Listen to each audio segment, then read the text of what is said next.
Railway ಮಜದೂರ್ union ಹಮ್ಮಿಕೊಂಡ ಈ ಬುಕ್ಕ ಹರ್ತಾಲ್ relay ಹಂಗರ್ fast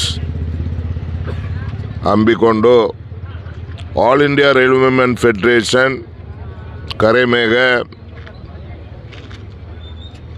ಮತ್ತು JFR joint federations of our Indian railway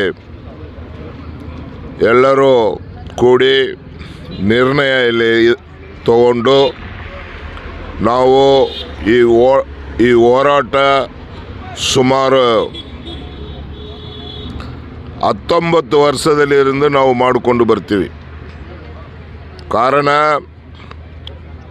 ನಮ್ಮ ಬೇಡಿಕೆ ಈ ಹೊಸ pension new national pension scheme ಅದನ್ನು 2004ರಲ್ಲಿ ಸರ್ಕಾರ ತೊಗೊಂಡು ಬಂತು. ಸರ್ಕಾರ 2004ಕ್ಕೆ ಅಪಾಯಿಂಟ್ಮೆಂಟ್ ಆದವರೇ ಮೇಲೆ ಈ ಹೊಸ ಪೆನ್ಷನ್ ಲಾವು ಆಗ್ತಿತ್ತು. ಈ ಹೊಸ ಪೆನ್ಷನ್ ಇವತ್ತು ನಾವು ಯಾಕೆ ಬೇಡ ಅಂತ ಹೇಳ್ತೀವಂದರೆ ಆ ಪೆನ್ಷನ್ ಎಂದು ಏನು ಹೇಳ್ತಾರೋ ಅದನ್ನೇ ಕೊಡುವುದಿಲ್ಲ. ಈ ಏನು OPS ಅದಾವ ಓಲ್ಡ್ ಪೆನ್ಷನ್ ಸ್ಕೀಮ್ ಪ್ರಕಾರ 1972 ಆ್ಯಕ್ಟ್ ಪ್ರಕಾರ ನಾವು ಇದನ್ನು ಕೇಳ್ತೀವಿ. ಹೊಸ ಪೆನ್ಷನನ್ನು ರದ್ದು ಮಾಡಿರಿ, ಓಲ್ಡ್ ಪೆನ್ಷನನ್ನು ಕೊಡ್ರಿ ಅಂತ ಒಂದೇ ಬೇಡಿಕೆ. ಈ ಬೇಡಿಕೆ ಮೇಲೆ ಸುಮಾರು 1 ವರ್ಷ 2023ರಲ್ಲಿ ಇருந்து ಜನವರಿ ಒಂದು ತಿಂಗಳು 21 ತಾರೀಕಿಗೆ ನಾವು ಪ್ರೈಮ್ ಮಿನಿಸ್ಟರ್ಗೆ ಮತ್ತು ಪ್ರೆಸಿಡೆಂಟ್ ಆಫ್ ಇಂಡಿಯಾಕ್ಕೆ ಫಸ್ಟ್ ನಾವು ಪೆಟಿಷನ್ ಕೊಟ್ಟಿದ್ದೀವಿ ಜನವರಿ ತಿಂಗಳಲ್ಲಿ. ಅದು ಬೇಗ ಮತ್ತು ಪ್ರೋಗ್ರಾಮ್ ಮಾಡಿ ನಮ್ಮ ಸಬ್ ಕಲೆಕ್ಟರ್ ಆಫೀಸರ್ ಅವ್ರ ಮುಂದೆ ಹೋಗಿ 21 ತಾರೀಕು ಹೋದ ವರ್ಷ ಆಗಸ್ಟ್ ತಿಂಗಳಾಗ ಕೊಟ್ಟಿದ್ದೀವಿ. ಇವಾಗ ಸರ್ಕಾರ ಎಲ್ಲ ಆಗಸ್ಟ್ 10ನೇ ತಾರೀಕಿಗೆ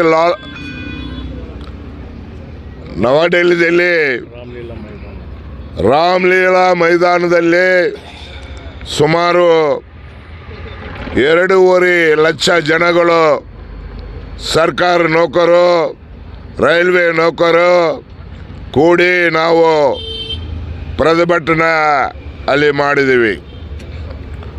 ಆಮೇಲೆ ಸರ್ಕಾರ ಒಂದು ಕಮಿಟಿನ ಫಾರ್ಮ್ ಮಾಡಿದರು. ಆ ಕಮಿಟಿ ಒಂದು ಸಾರಿ ನಮ್ಮ JFR ಕನ್ವೀನರ ಅಂತ ಕಾಮ್ರೇಡ್ ಶಿವಗೋಪಾಲ್ ಮಿಶ್ರಾ ಅವರದ್ದು ಟೀಮನ್ನ ಕರೆದು ಮಾತುಕತೆಗಳು ನಡೆದು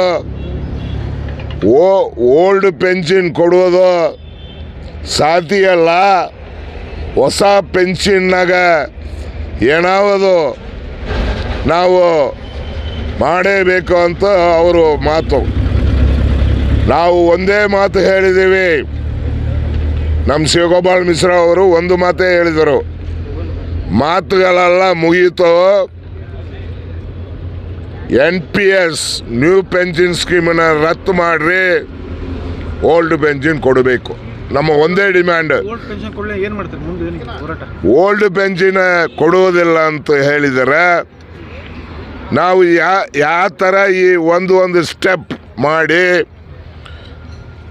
ಸರ್ಕಾರ ಕಡೆ ಮುಷ್ಕರದಲ್ಲಿ ಹೋಗುವುದಕ್ಕೂ ಮುಂದೆ ನಮ್ಮ ಕಾರ್ಮಿಕರ ಕಡೆ ನಾವು ಕೇಳಿದ್ದೀವಿ, ಏನಪ್ಪ ಸರ್ಕಾರ ಇದು ಕೊಡೋದಲ್ಲ, ನಾವು ಏನು ಮಾಡಬೇಕು? ಎಲ್ಲರೂ ಸುಮಾರು 96%,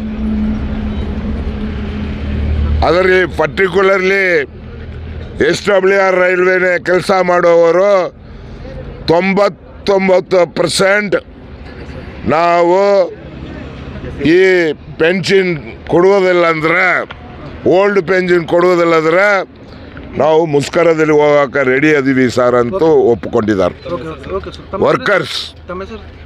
ನನ್ನ ಹೆಸರು comrade AM D'Cruz, general secretary, south west railway Mazdoor union, Karnataka state.